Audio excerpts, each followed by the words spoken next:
तो आता आपण बघूया लग्नानंतर होईलच प्रेम याचा एपिसोड रिव्ह्यू. आत्तापर्यंतच्या आपण भागात बघितलं की जीवा ठाण मांडून रिक्षा घेऊन नंदिनीच्या माहेरच्या घराबाहेर बसलेला असतो आणि इकडे काव्या ठाण मांडून पार्थच्या घरी तिच्या सासरी चाललेली असते. तेव्हा आता या भागात असं दाखवले की त्यांनी माणीचं सोशल मीडियाचं अकाउंट ओपन करून दिले, कारण की जीवाने सोशल मीडियावर ब्लॉग करायला सुरुवात केली आणि तो बोलतो की तो त्या ब्लॉगमध्ये आता बोलतोय की 16 डिसेंबरची रात्र तुम्ही सगळ्यांनी ऐकलीच असेल आणि आता माझ्या बायको माझ्यावर रुसून बसली आणि तिला मनवण्यासाठी मी मोहिते हाऊसच्या बाहेर रिक्षा घेऊन ठाण मांडून बसलो आहे आणि 21 दिवसात मी माझ्या बायकोला मनवणार आहे वगैरे वगैरे. तो ब्लॉग खूप व्हायरल होत असतो. जीव इकडे पार्थला दाखवायला जाते की पार्थ दादा जीवा दादाचा ब्लॉग बघ. तेव्हा पार्थही बघतो. तेव्हा जीवा ब्लॉगमध्ये बोलत असतो, नंदिनी बघत असते. इकडे वसू आणि रम्या तो ब्लॉग बघून हसत असतात.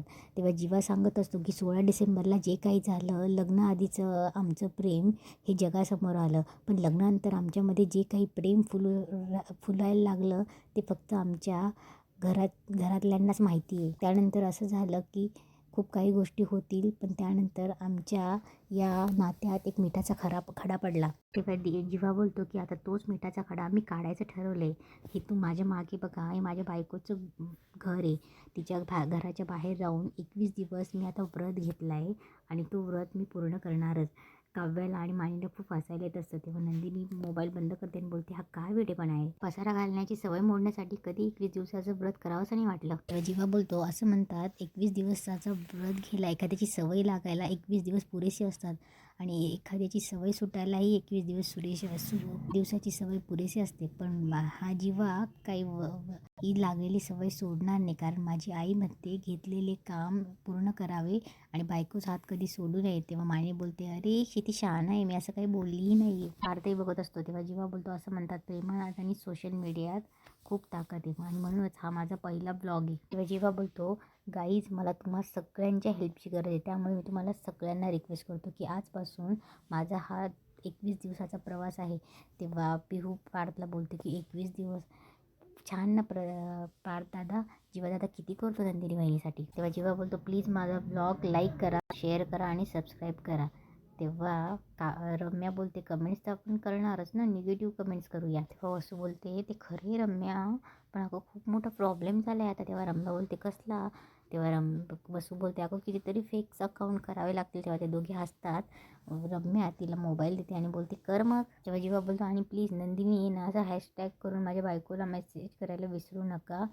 नंदिनी प्लीज ये ना. आणि तो जेव्हा बाय करतो पार्थलाही छान वाटत असतं. इकडे नंदिनी रागात कर्टन बाजूला करून जीवाला बघत असे. जीवा बघतो, त्याला खूप भारी वाटतं. तो बाहेर येतो तेव्हा नंदिनी मध्ये निघून जाते.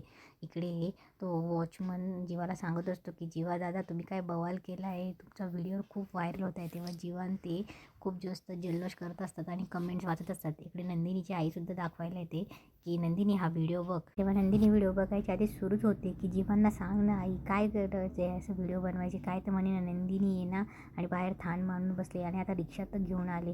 बाबा झोपले, नाही तर बाबा खूप ओरडा करतील. तेव्हा सांग ना आई, समजव ना तू त्यांना. तेव्हा शारदा बोलते, झालं बोलून.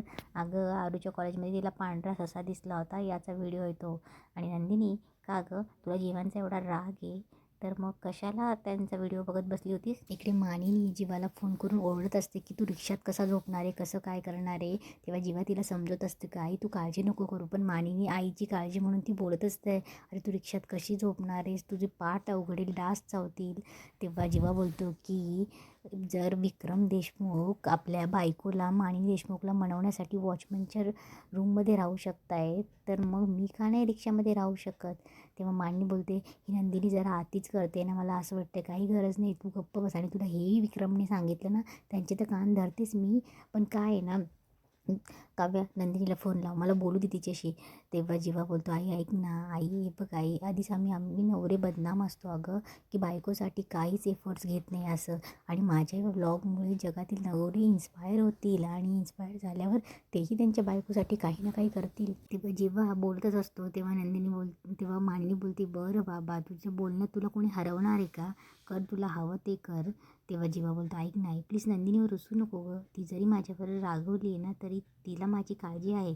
तेव्हा मानिनी बोलते, हां हे मी मान्य करते, बरं बाबा कर तुला काय करायचं ते आणि काळजी घे आणि गुड नाईट म्हणून फोन ठेवते. तेव्हा काव्या बोलते माणीला की नका हो काकू असं तोंड पाडत बसूया, तुम्हाला माहिती आहे आमचं मिशन सक्सेस होणार आहे.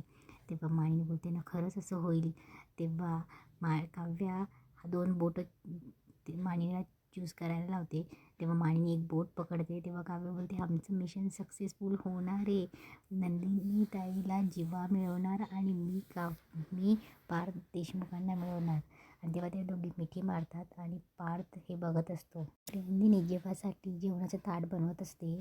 तेवढ्यात शारदा येते आणि बोलते की अगं तू पुन्हा कुकर लावलास काय गं, सगळ्यांची जेवण तर झाली होती ना. तेव्हा नंदिनी बोलते हे ताट घे आणि बाहेर देऊन ये. तेव्हा शारदा बोलते बरं अगं पण वॉचमनला येऊन 1 महिनाही नाही झाला, तुला एवढी काळजी त्याची. तेव्हा नंदिनी बोलते अगं आई वॉचमनसाठी नाही जीवांसाठी आहे. तेव्हा शारदा तिला समजवत असते की तुझ्या डोळ्यातलं प्रेम लपत नाही आहे नंदिनी. तेव्हा नंदिनीला हे कळत असतं आणि काय आहे ना तो नवरा आहे तुझा, त्याच्याबद्दलचं प्रेम उफाळून येतं आहे. तेव्हा बरं मी जाऊ का. तेव्हा नंदिनी बोलते जा. आणि तेव्हा नंदिनी जाता जाता बोलते आणि ऐक त्यांना सांग डायरेक्ट हात खुपसू नका जेवणात, भात गरम आहे भाजेल. तेव्हा तेव्हा शारदा बोलते बरं ठीक आहे सांगते हां. इकडे पार्थ त्याच्या खोलीत येतो आणि त्याचं काम करत असतो. तेवढ्यात तो त्याची ड्रॉइंग बुक घेतो. त्याच्यात त्याचं आणि काव्याचं स्केच बघतो. ते स्केच बघून थोडा वेळ त्याच्याकडे बघतो आणि उठून ते फाडायला लागतो. तेवढ्यात पार्थचा हमशक्ल तिथे येतो आणि बोलतो ए फाडू नकोस. तेव्हा पार्थ बोलतो तू कोण आहे. तेव्हा तो बोलतो मी काव्याचा माझ्या मांजरीचा बोका आहे. तेव्हा तो क्रीम लावत असतो आणि बोलतो ही क्रीम आठवतो, मी ही क्रीम लावतो आहे माझ्या मांजरीची, तुला आठवते एकदा तुला लावून दिली होती. आणि तेवढ्यात बाबा आले होते. तेव्हा पार्थला ते सगळं आठवतं. तेव्हा पार्थ बोलतो तो पार्थ वेगळा होता. तेव्हा त्याचा हमशक्ल बोलतो ती काव्या ही वेगळी होती. ती त्यावेळी आणि तू काय रे तिचा भूतकाळ तुला कळाला म्हणून रुसून बसलायस तिच्यावर. तिने तुला सांगायचा प्रयत्न केला होता ना, त्यावेळीही काव्याला तू हवा होतास, हे कसं आठवत नाही आहे तुला. आणि मी काव्याचा ग्रीन फ्लॅग आहे. ती काव्या काही झाले ना तर ती तुझ्यापर्यंत पोहोचणारच. तेव्हा तो काव्याबद्दल बोलत असतो आणि बोलतच असतो. तेव्हा पार्थलाही तिच्याबद्दल वाटत असतं.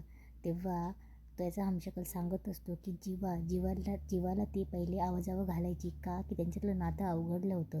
पण आता ती जीवाला नंदिनी सोबतच बघते आणि त्याला एक फ्रेंडली त्याचा वागवते. तसं जेव्हा नंदिनीने तुझ्या आणि काव्याबद्दल पहिले ठामपणे जे नातं दाखवलं तसंच आज काव्या दाखवते. आणि ही काव्या तुझ्या प्रेमात पडणारच मिस्टर आर्किटेक्ट, कळलं का. आणि जीवा आणि तिच्यामध्ये आता ते नातं उरलेलंच नाही आहे, कारण की ती जीवाला एक मित्र म्हणूनच बघते. आणि ही मांजर फक्त तुझीच आहे, तुझीच. तेव्हा पार्थला त्याच्याबद्दल वाटतं आणि पार्थ बघायला लागतो तर त्याचा हमशक्ल गायब झालेला असतो. जीवा आणि वॉचमन इकडे गप्पा मारत असतात. त्यांची मजाक मस्ती चालू असते. तेवढ्यात शारदा तिथे येते आणि बोलते वरण भात खाणार. तेव्हा जीवा त्या ताटाकडे बघतो, शारदाकडे बघतो आणि खुश होतो. तेव्हा इथेच आजचा एपिसोड संपतो.